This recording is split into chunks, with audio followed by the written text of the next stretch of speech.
Hello and welcome to Model Engineers Laser. My name is Ed and this is part 9 of our build for the 5-inch gauge LMS 1831 diesel. Moving on from last time, I have now fitted the buffers and coupling hook in this end. So you can see how it starts going together now. The buffers are bolted in, oh it's getting heavy now, bolted in with the 4 corner bolts, just like the real ones would be. The real ones probably actually would be nuts on this side. I'll probably do a little bit more digging because these are only bolted on and the nuts are on the inside. So I can always turn them round. And you can see in there, that is where the bolt is for the retaining bolt for the head. So that's all in there. And if it comes past that, well, there's something wrong. But we leave the big hole in there so that you can access the bolt should you ever need to at any point. So yeah, done that. Just mind the gauge one, the one that's on the back. Right, what else have we done since last time? Running boards, that's what we were working on. Not entirely sure what happened, but I had filmed a whole bit about the kit of parts for the running board and valance, and I seem to have lost it. Anyway, you've seen the running boards before. What you didn't see in their bare form were the valances, which are on the sides. This is the valance. I think Great Western called it the hanging plate. And on each end it has it has a plate at 90 degrees. This is what's going to get bolted to the running boards eventually, to the buffer beams eventually. This is TIG welded together, which I haven't done a brilliant job of.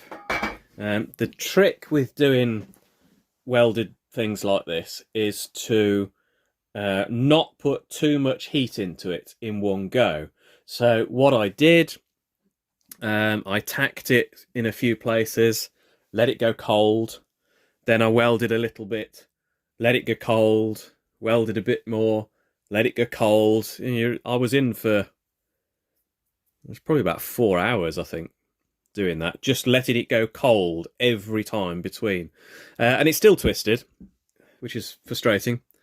But there you go.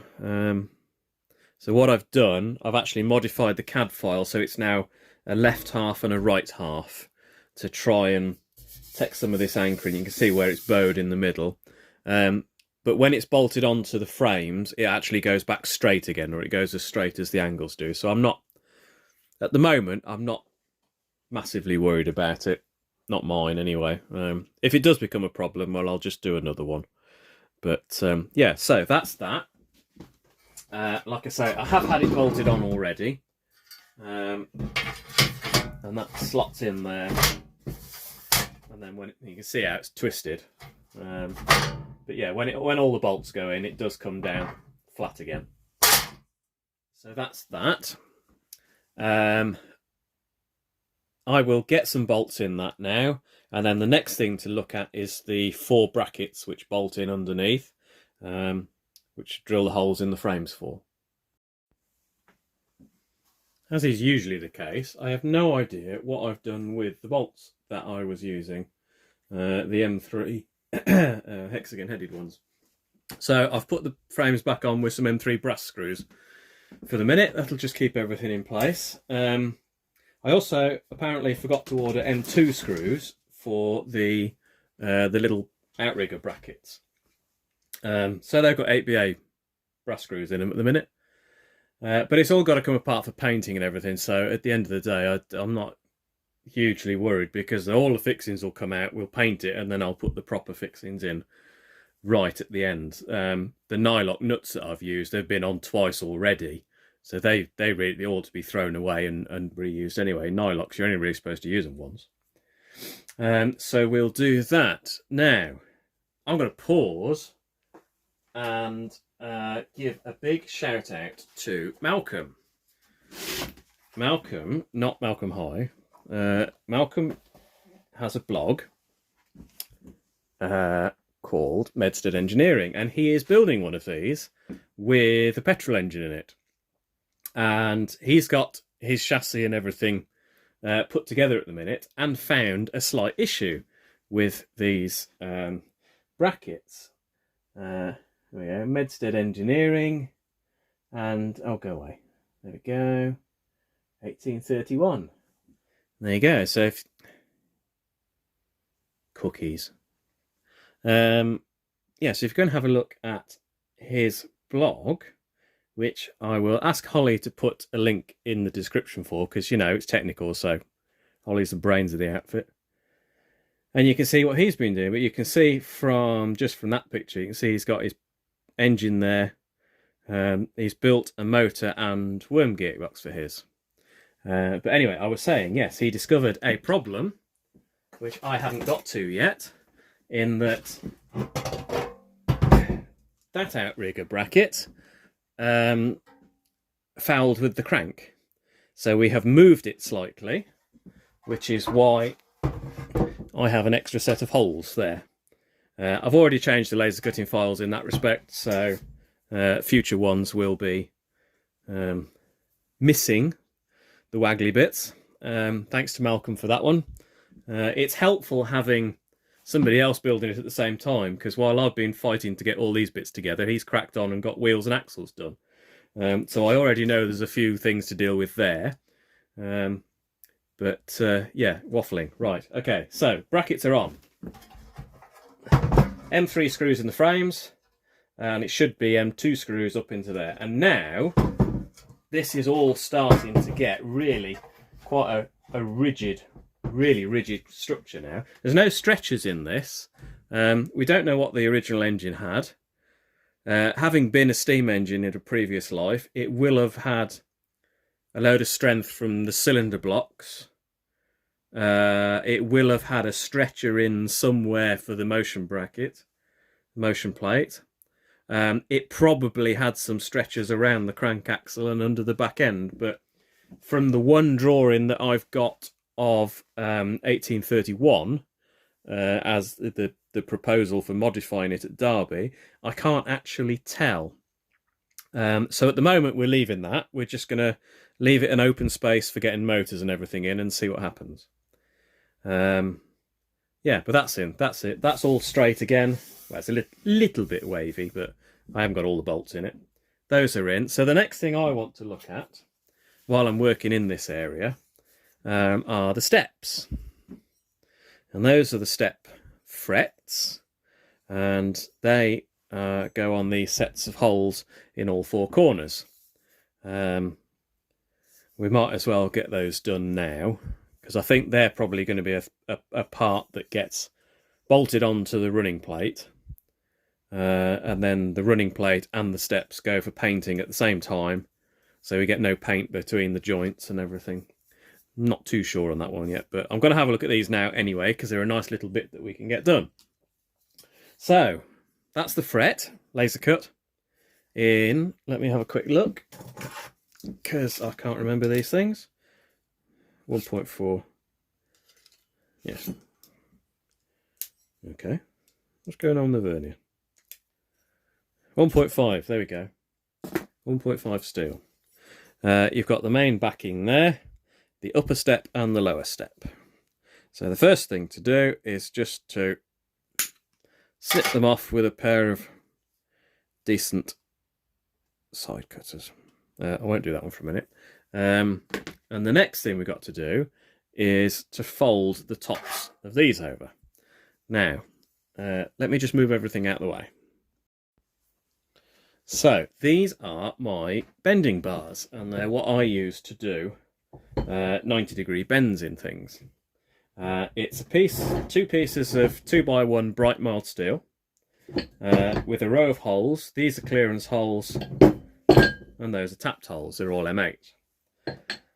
And the way they work is the bit of material is put between, clamped, and you put the bolts as close to it as you can.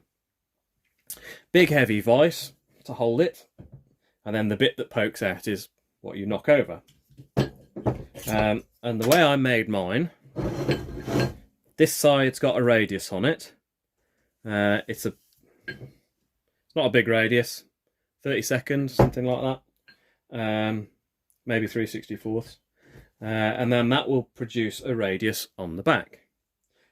This side is a sharp corner to make sure it's clamped up. And if I want to do a really sharp corner, this side is still square corner. You can make them however you want them.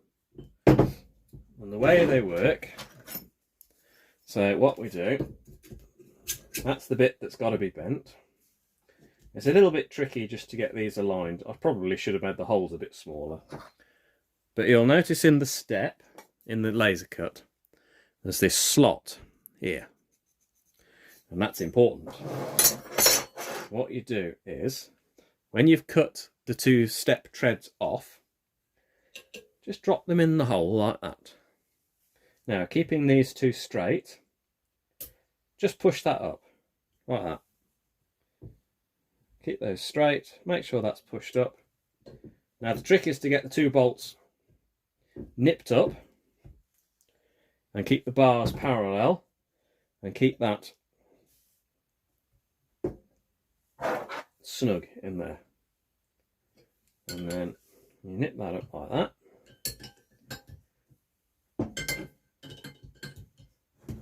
There you go. And you slide that in there, and that keeps that all in line. Now what we do is we go and clamp that in the vise, and we'll gently work this backwards and forwards with a hammer and just gently fold it over until you get something that looks like that. Here's one I made earlier.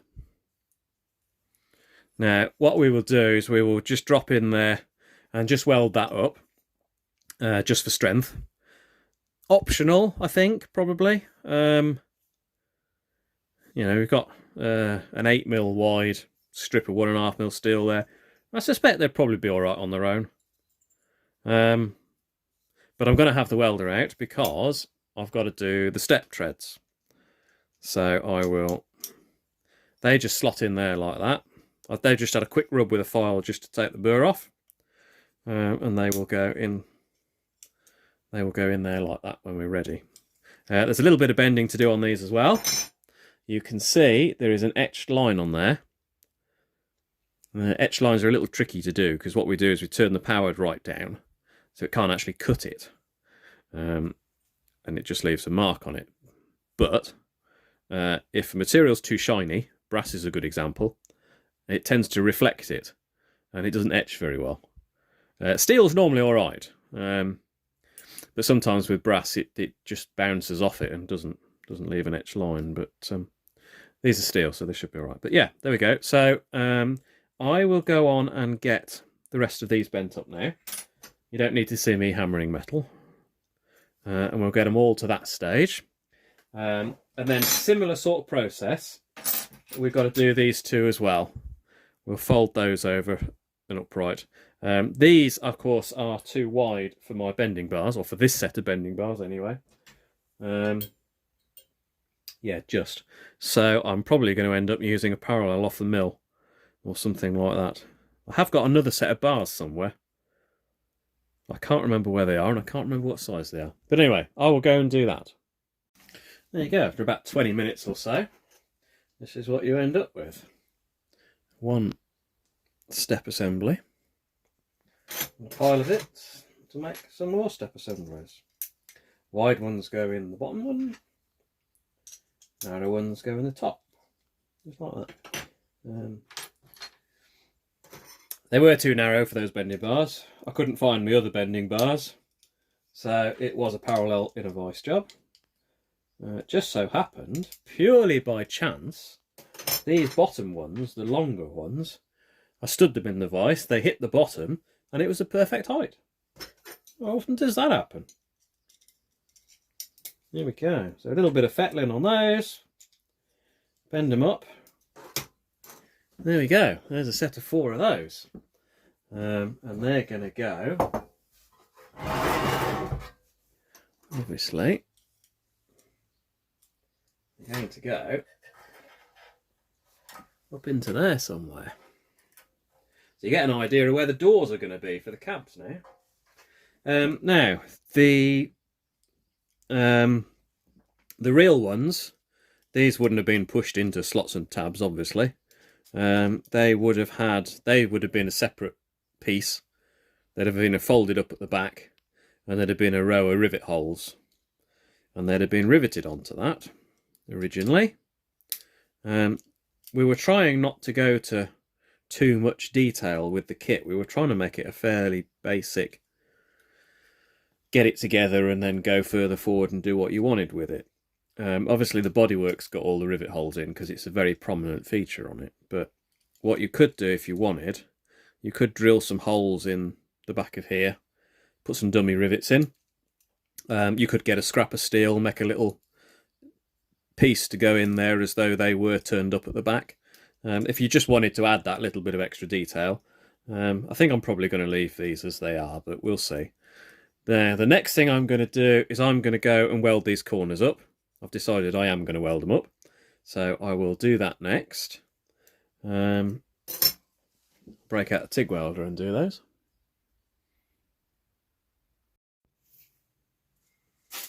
There we go, so I've got those welded up. They're also still quite warm, because I have literally just welded them.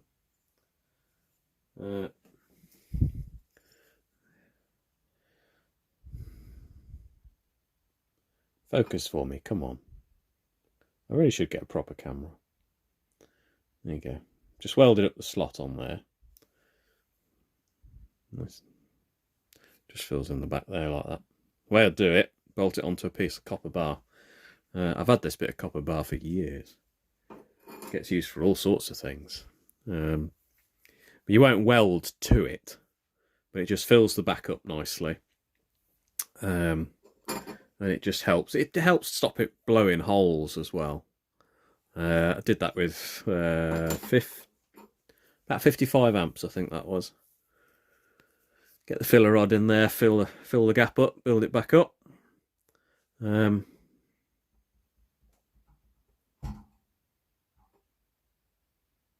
I should have left them bolted to it because that one's colder than those.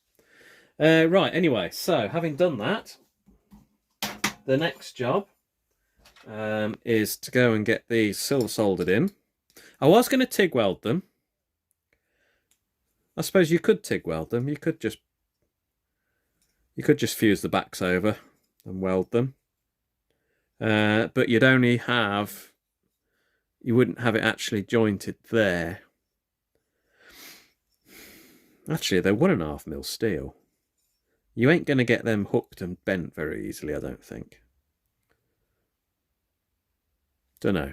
I'm going to think about that. So I might weld them, I might silver solder them. But you don't want to watch me doing that anyway. So what I will do is I will do all four, and then I will clean them all up and get them bolted on, ready for doing the next video, I think. Because we're about a quarter of an hour, 20 minutes. So I think I'll do that, and yeah, I will crack on with those. Ready for the next video. And then I want to start building up the bodywork. As I said earlier, Malcolm at Medstead Engineering's building one, and he wants to see how the bodywork goes together. But also, I know I haven't done my motors and my wheels and my axles yet, but I'm thinking that actually, if I've got all the bodywork at least loosely put together, I can actually see in 3 dimensions how much space I've got. Because one of the things that's worrying me at the moment is exactly how big a battery we can get in it, and what that means in terms of run time. I mean, there's all sorts of batteries available. There's lithium batteries which pack a tremendous punch for the size. There's these new sodium batteries that are coming along, which are supposedly they pack a punch for their size, but they don't have all the issues everybody worries about lithium batteries going up in smoke. But we'll see. It'll also give me an idea of, once I've got the motors in, which are going to be sitting, they're going to be sitting here somewhere. If I just have drive off the jack shaft, they're going to be there. If I put multiple drives in, they're going to be taking up loads of space. So I'd also like to put the bulkheads in to form the actual cab spacers. I don't know what the inside looked like.